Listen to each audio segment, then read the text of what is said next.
Selamat sejahtera kepada kawan dengan cikgu. Kami ialah grup 5. Kami topik ialah kewarganegaraan negaraan. Saya ialah grup leader, Yo Pin Kuan. Kami ada 9, total 10 group members. So, saya akan start kami punya presentation. Sejahtera guru-guru dan rakan-rakan, nama saya ialah TKP. Hari ini saya akan bincang peruntukan utama Perlembagaan Malaysia, subtopik kewarganegaraan.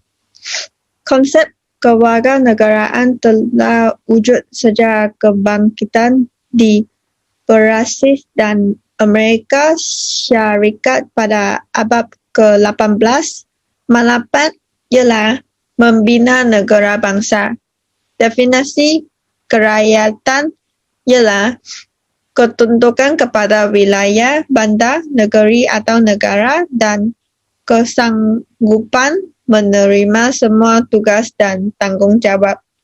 Kita akan melihat isu yang berkaitan dengan hak sivil, jadi isu kewarganegaraan mempunyai banyak atau sangat sedikit isu di mana ketidakpuasan hati adalah mematuhi daerah, mungkin bandar atau negeri dan bersedia menerima semua kewajipan dan tanggungjawab, iaitu sebabnya kita menjadi warganegaraan, mengapa kita mempunyai semua tugas dan tanggungjawab sebagai warga negara Malaysia.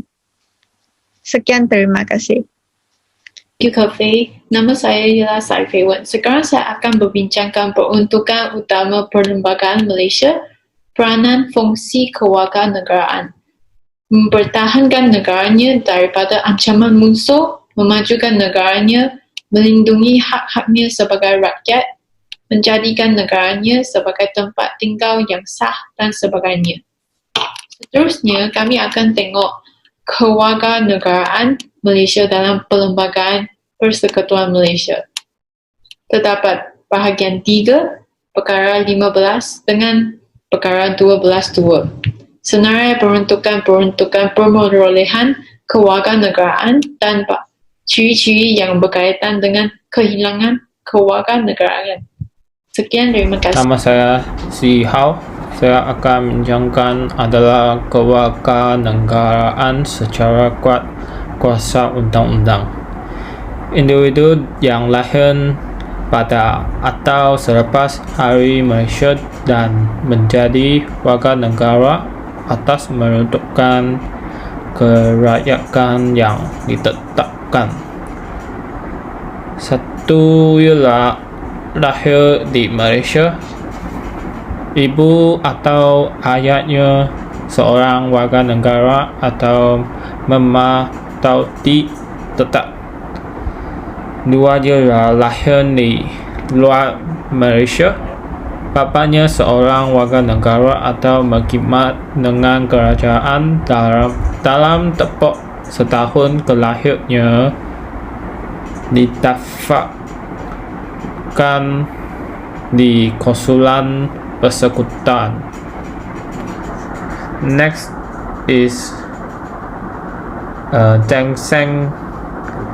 Saya Li Teck Heng. Sekarang saya mahu bincangkan ialah kewarganegaraan secara kuasa undang-undang. Individu yang dilahirkan sebelum Hari Malaysia akan menjadi warga negara persekutuan, akan menjadi warga negara secara automatik. Nombor 1. Warga negara persekutuan 1957 memperoleh kewarganegaraan secara pendaftaran dan naturalisasi. Nombor 2. Lahir antara 31 Ogos 1957 dan sampai Oktober 1962. Ibu bapa warga negara atau permastautin tetap. Nombor 3. Lahir di luar persekutuan pada atau selepas merdeka. bapa warga negara atau berkhidmat dengan kerajaan persekutuan, kelahirannya didaftarkan dengan pejabat konsul persekutuan. Seterusnya ialah CEO. Terima kasih cikgu. Selamat sejahtera cikgu. Nama saya Paudan Singh. Saya akan ucapkan kewarganegaraan secara pendaftaran. Situasi adalah pertama, isteri dan anak warga negara. Itulah situasi mestilah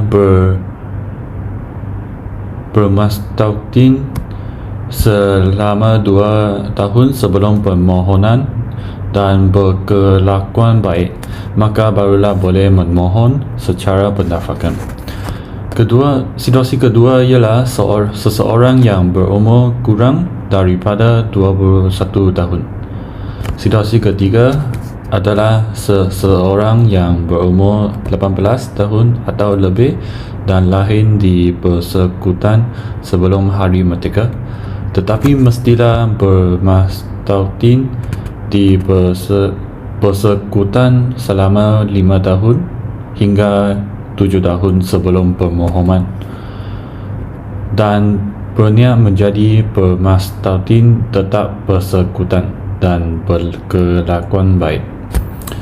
Seterusnya, seseorang yang berumur 18 tahun dan bermastautin di Sabah dan Sarawak pada Hari Malaysia dan telah bermastautin di persekutuan sebelum Hari Malaysia selama 7 hingga 10 tahun sebelum permohonan, maka barulah layan yang mendapatkan kewarganegaraan secara pendaftaran. Sejahtera cikgu, nama saya Tan Yi Wei. Saya akan ucapkan kewarganegaraan secara kemasukan naturalisasi. Dalam kewarganegaraan secara kemasukan naturalisasi adalah individu atau warga negara asing yang berumur 21 tahun ke atas berminat untuk menjadi warga negara. Beberapa syarat perlu dipatuhi adalah telah menetap di Persekutuan Malaysia 10 hingga 12 tahun sebelum tarikh permohonan, berniat menjadi bermastautin tetap Persekutuan Malaysia, tinakah laku baik dan berpengetahuan dalam bahasa Melayu. Terima kasih cikgu. Yang keempat adalah kewarganegaraan secara pencantuman wilayah. Cara termudah untuk menjadi warga negara persekutuan. Contohnya, penduduk Sabah Sarawak kerana menganggotai Persekutuan Malaysia pada 16 September. Pada Hari Malaysia tersebut, Sabah dan Sarawak juga masuk dalam sebahagian daripada Persekutuan Malaysia. Maka, Sabah Sarawak juga automatik menjadi rakyat warga negara bagi Malaysia kerana pencantuman wilayah tersebut. Selamat petang cikgu. Nama saya Pei Hiang. Nanti ada seorang pelajar lagi, nama dia Ping Kuan. Kita berdua akan ucapkan tentang bahagian ini. Warga negaraan ini juga boleh hilang melalui 2 cara. Pertama, individu tersebut menolak antaranya telah menjadi warga negara asing.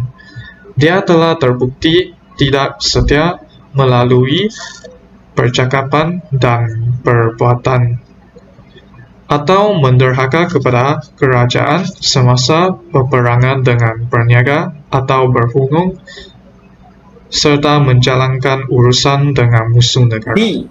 Memperoleh kewarganegaraan secara pendaftaran telah dihubungkan benjaran tidak lebih 12 bulan atau didenda tidak kurang dalam RM5,000 Malaysia tanpa penggampunan bagi kesalahan. E.